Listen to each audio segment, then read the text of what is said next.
आज विषय बड़ा गंभीर है। हरियाणा में तानाशाही की सरकार चल रही है, देश में पूरी तानाशाही चल रही है। कांग्रेस पार्टी ने, बाबा साहब अम्बेडकर ने अनुसूचित जाति को, पिछड़े वर्ग को जो अधिकार दिए, जो शिक्षा के अधिकार दिए, उस पर डकैती करने का काम ये सरकार कर रही है। अभी ताज़ा विषय जो हमारे सामने आया है उसमें अभी फैमिली आईडी के साथ हरियाणा में इनकम सर्टिफिकेट जनरेट होता है, जिस इनकम सर्टिफिकेट के आधार पे स्टाइफंड हायर क्लास को मिलता है।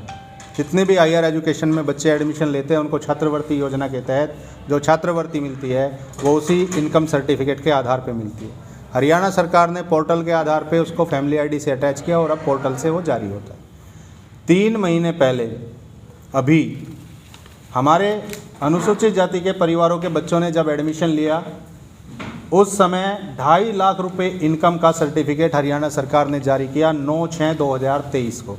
ये आपको दिखा सकता हूँ मैं, ये रहा 9/6/2023 को जारी करके उन बच्चों ने अपने हायर एजुकेशन में एडमिशन ले लिया। अब जब स्टाइफंड के वे फार्म भर रहे हैं तो इस हरियाणा सरकार ने उनकी फैमिली आईडी में डकैती डालते हुए, इस मुख्यमंत्री ने चोरी करते हुए उनकी फैमिली आईडी में बिना किसी आधार पे इनकम बढ़ाकर 3 लाख रुपए कर दी है। 3 लाख रुपए इनकम करने के कारण वे बच्चे अब स्कॉलरशिप का फॉर्म नहीं भर सकते, ना ही वे छात्रवृत्ति योजना के अंतर्गत एलिजिबल रहे। केवल 3 महीने में हरियाणा के मुख्यमंत्री ने, मनोहर लाल खट्टर ने, किस आधार पर चेंज कर दिया ये सब? क्या उन बच्चों के हक और अधिकार के लिए ये सरकार प्रतिबद्ध नहीं है? क्या उनकी सरकार नहीं है ये? मनोहर लाल खट्टर जी किस तरीके से अनुसूचित जाति के, पिछड़े वर्ग के बच्चों के अधिकार पर डकैती डाल सकते हैं? और मैं इस चोर सरकार से ये पूछना चाहता हूँ, क्या खाने के लिए हमारा ये अधिकार मिला था? अगर इस प्रकार से आप हमारे अधिकार खाओगे तो वो दिन दूर नहीं जिस दिन आप हरियाणा की किस कुर्सी को खोकर अपने घर बैठ जाओगे। अब मैं आपके माध्यम से हरियाणा सरकार को और इस मुख्यमंत्री को और इस सरकार में काम करने वाले अनुसूचित जाति के प्रत्येक नेता को, चाहे वो कृष्ण बेदी हो, चाहे वो कृष्ण पवार हो, चाहे वो डॉक्टर बनवारी लाल हो, और इस पानीपत के सारे मौजूद जो भी नेता इस पार्टी में हैं, उन सबको चेतावनी दे रहा हूं, या तो अगले 10 दिन में इन सभी बच्चों का सलूशन निकाल कर लेके आइए, वरना इस पूरे हरियाणा स्तर पर आंदोलन के लिए तैयार रहिए। हम आंदोलन करेंगे। ऐसे कितने बच्चे हैं? ऐसे लाखों बच्चे हैं सर, हर इंस्टीट्यूट में हैं। जो बच्चे एडमिशन लेके, किसी ने बीएड में लिया, किसी ने बीए में लिया, किसी बच्चे ने एलएलबी में लिया, किसी ने मेडिकल में लिया, सभी बच्चों के अधिकारों पे ये डाका डाला है उन्होंने। किस आधार पे उन्होंने ये इनकम बढ़ा दी?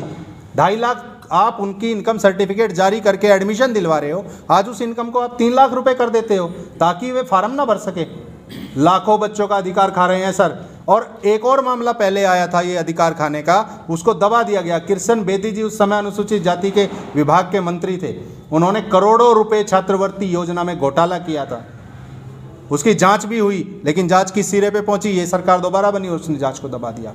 बच्चों के अधिकारों को खाओगे, पहलवानों को ये नहीं छोड़ रहे हैं, जवानों को ये नहीं छोड़ रहे हैं, किसानों को ये नहीं छोड़ रहे हैं, अब अनुसूचित जाति के पीछे पड़ गए। ये वर्ग वो वर्ग है साहब जिसने कलम की लड़ाई लड़ी है। बाबा साहब अम्बेडकर जो अधिकार दे के गए उस अधिकार को अपना सब कुछ माना है, जो विरासत छोड़ के गई संविधान उसको अपना सब कुछ माना है। हम जब अपनी लड़ाई पे आएंगे तो कोई सरकार सामने नहीं टिक पाएगी। सरकार जानबूझकर कर रही है? बिल्कुल सरकार जानबूझकर, उन्हें पता है। अब मेरे बच्चों के पास, मेरे अनुसूचित जाति के बच्चों के पास 2 ही ऑप्शन बचते हैं साहब, या तो वे पूरी की पूरी फीस भरे जिसके लिए वे एलिजिबल नहीं हैं, वो फीस भर ही नहीं सकते, गरीब परिवार से है, या फिर वो कॉलेज छोड़े। ये सरकार नहीं चाहती मेरे वर्ग का बच्चा हायर एजुकेशन ले, पढ़ाई करे, क्योंकि पढ़ गए तो मेरे की तरह बन जाएंगे, मेरे की तरह बन गए तो उनसे सवाल पूछेंगे। ये नहीं चाहते देश का कोई बच्चा पढ़े और सवाल पूछे। ये तो मंदिर और मस्जिद के झगड़ों में उलझा के रखने वाली सरकार है। क्या लगता है अगली रूपरेखा क्या होगी? 10 दिन का टाइम इस सरकार को हम दे रहे हैं। अगर 10 दिन में ये नहीं माने, इन्होंने सुधार नहीं किए, तो उसके बाद पूरे हरियाणा स्तर पर हम अपना आंदोलन खड़ा करेंगे। उसके लिए ये सरकार तैयार है। ये मुख्यमंत्री को मेरी सीधी चेतावनी है। अनुसूचित जाति के लोग, मेरे वर्ग के लोग अपने बच्चों के अधिकार को इस तरीके से सरकार को खाने नहीं देंगे। ये करेक्शन क्यों नहीं हो पा रही है? करेक्शन इसलिए नहीं हो पा रही है क्योंकि मुख्यमंत्री नहीं चाहता कि करेक्शन हो। वो नहीं चाहता मेरे वर्ग के बच्चे पढ़े, वो नहीं चाहता वो छात्रवृत्ति मेरे वर्ग के लोगों के पास पहुंचे। कांग्रेस की पार्टी थी, कितने भी दिन सत्ता में रही, लेकिन किसी बच्चे की छात्रवृत्ति योजना को नहीं रोका। बाबा साहब अम्बेडकर ने जो चीज़ें लागू करानी चाहिए, चाहे वो लोकसभा में खड़ा होकर कराई हो, चाहे सदन में खड़े होकर या कानून मंत्री के रूप में खड़े होकर, उन्होंने वो योजना कांग्रेस पार्टी के राष्ट्रपति से, प्रधानमंत्री से, उसकी संसद से तय करके बना दी। मैं गारंटी देता हूँ, अगर बीजेपी सरकार उस समय रही होती 1947 में, 1952 में, ना तो संविधान होता और ना इस प्रकार की योजनाएं देश के लोगों के लिए लागू हो पाती। आप तो भाजपा में आईटी सेल के जो है प्रभारी रहे हो प्रदेश के जी, तो इसमें जो है एससी वर्ग के लिए क्या क्या मतलब उनकी हक छीनने के लिए क्या क्या योजनाएं बनती थी?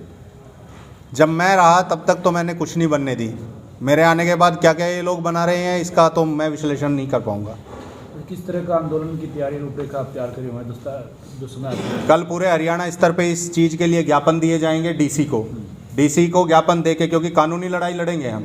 डीसी को ज्ञापन दे के 10 दिन का टाइम हम उसमें देंगे। अगर 10 दिन में ये नहीं मानते तो फिर ठीक है, जितने भी मंत्री हैं उन सभी के घरों का घेराव करेंगे। तो ये फैमिली आईडी में तो ये जितने भी गरीब वर्ग है उनकी भी जो राशन वगैरह जो है वो सारे काट दिए गए हैं बढ़ा करके, और करेक्शन हो नहीं पा रही है। पूरे हरियाणा की समस्या है साहब, लेकिन बोलेगा कौन? जिसको दर्द है। हमें दर्द हुआ है क्योंकि मेरे बच्चों का हक खाया है। अगर मैं गारंटी देता हूँ इस चीज़ की, अगर बाबा साहब के द्वारा दी गई छात्रवृत्ति योजना ना होती तो मैं भी वकालत ना कर पाता। उन्हीं से मिले पैसों से मैं पढ़ा हूँ। तो आज मेरे भाई और मेरे कुनबे के बच्चे पढ़ रहे हैं तो उनके अधिकारों पे कोई डकैती डालेगा, मैं ये डालने नहीं। बीजेपी के नेता कहते हैं कि जब मूलचूल परिवर्तन होते हैं तो कुछ समस्याओं का सामना करना पड़ता है। वही समस्या फैमिली आईडी, प्रॉपर्टी आईडी में अमूलचूल परिवर्तन कौन से कर दिए इन्होंने? कौन से कर दिए? ये फैमिली आइडिया बनाना अमूलचूल परिवर्तन है क्या? राशन कार्ड के साथ हमारे देश में सभी चीज़ें चल रही थी। अगर ऑनलाइन पोर्टल में किया जाता तो उन चीज़ों के लिए तैयार रहना चाहिए। किसी भी परिवार में अगर कोई बदलाव होता है, किसी से कोई रिश्ता जुड़ता है, उस रिश्ते के लिए या कोई नई चीज़ के लिए उस परिवार को पहले तैयार किया जाता है। ये सरकार कोई भी काम सोच समझ के नहीं कर रही है, सारे नासमझी में कर रही। चाहे नोटबंदी का काम था, रातों रात किया गया। कोविड के अंदर इन्होंने पूरा का पूरा बंद बुलाया, नासमझी और अज्ञानता के रूप में किया गया। राहुल गांधी जी ने उस समय पे कहा था कि ये तुम्हारी सबसे बड़ी दोनों की दोनों भूल रहेगी। कोविड के दौरान मैंने लाशों को ढोते देखा है। परिवार के परिवार बर्बाद हो गए, उजड़ गए। मेरे यहाँ से पूर्वांचल के लोग, उत्तर प्रदेश के लोग साइकिलों पे, रेलों की पटरियों पे पैदल अपने परिवार में अपने बच्चों की लाशों को लेके गए हैं। ये सरकार अमूलचूल परिवर्तन करेगी? तानाशाही सरकार है। एक आदमी का पेट भरने पे लगी है, जिसका नाम बार बार हमारे नेता राहुल गांधी जी उठाते हैं, अडानी का। इसके अलावा कोई और नहीं। अमूलचूल परिवर्तन किए होते तो यासी कंपनी करोड़ों रुपए के घोटाले करके, प्रॉपर्टी आईडी में फ्रॉड करके थोड़ा ही भागती। अमूलचूल परिवर्तन किए होते तो बाहर के बच्चों को इस हरियाणा की नौकरियों में ये अधिकार थोड़ा ही देते। आज हरियाणा के सभी अधिकारों को इन्होंने बाहर भेज दिया है। कुछ एक मुट्ठी भर लोग जो आरएसएस से आते हैं या फिर वो बीजेपी के कुछ चुनिंदा लोग हैं, वे इस हरियाणा को, इस देश को लूट के खा रहे हैं। ये कंपनी को जो है वो दिया था कॉन्टैक्ट आईडी, फैमिली आईडी बनाने का? नहीं, कॉन्ट्रैक्ट दिया था प्रॉपर्टी आईडी बनाने का। तो उन्होंने जो है क्यों गड़बड़ की? ताकि पैसे खा सके, इन लोगों के लिए आसानी हो सके भ्रष्टाचार में। गड़बड़ वहाँ की जाती है। कंपनी किसकी थी? कंपनी गुजरात की थी। पत्रकार साहब, आपको मालूम होना चाहिए कितने शेयर किसके थे। नाम लूँगा तो कल को मेरे पीछे ईडी लग जाएगी, या यहाँ बैठे हुए कोई से नेता को जेल में डाल देंगे। आप ईडी से डर रहे हो? नहीं, ईडी से पूरा देश नहीं डरता, ना मैं डरता। अमित शाह जी के शेयर थे उसमें। और सरकार नहीं चाह रही है कि यहाँ एजुकेशन पनपे? नहीं, सरकार नहीं चाह रही है ये देश पनपे, इस देश का लोकतंत्र पनपे, इस देश के लोगों को शिक्षा मिले, रोजगार मिले। ये सरकार नहीं चाह रही है यहाँ के लोगों को अधिकार मिले। ये सरकार नहीं चाह रही है इस देश की संसद चले। ये सरकार नहीं चाह रही है कि इस देश में न्यायपालिका बचे। ये सरकार नहीं चाहती है इस देश में कमेरा, गरीब, किसान, मजदूर वर्ग अपना जीवन जिए। ये सरकार सिर्फ इतना चाहती है कि इसके कुछ पूंजीपति लोग केवल और केवल अपना पेट भरे और इस देश के कीड़े मकोड़ों की तरह जनता को छोड़ दिया जाए। जी नरेंद्र जी।